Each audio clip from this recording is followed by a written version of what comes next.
बिस्मिल्लाहिर्रहमानिर्रहीम। अस्सलामु अलैकुम। एक छोटा सा वजीफ़ा है जो आपने रमज़ान अल मुबारक के चाँद को देखते ही करना है। ये वजीफ़ा हज़रत अली रज़ी अल्लाह ताला अन्हा से नकल किया गया है। हज़रत अली रज़ी अल्लाह ताला अन्हा ने फरमाया कि लोगों, जब भी तुम्हारी नज़र रमज़ान अल मुबारक के चाँद पर पड़े तो तुमने 21 मरतबा सूरत अल फातिहा पढ़कर अल्लाह से उन दुआओं के लिए इल्तिजा करनी है जो दुआएं तुम्हारी सदियों से पूरी नहीं हो रही थीं, जिनमें हज़ारों रुकावटें थीं, हज़ारों मुश्किलात थीं। उस मुश्किल कुशा अल्लाह से अपने सारे दुख दर्द चाँद को देखकर बयान कर देने हैं।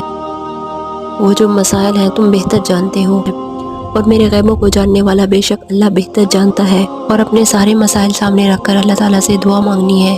आपके हाथ उठाने की देर होगी अल्लाह पाक। और इस माह मुबारक के सदके अल्लाह पाक तुम्हारी छोटी बड़ी तमाम तर मुश्किलात और परेशानियाँ दूर फरमा देंगे। तमाम मुश्किलात को ख़त्म करके तुम्हारी हज़ारों हाजात पूरी कर देगा इंशाअल्लाह।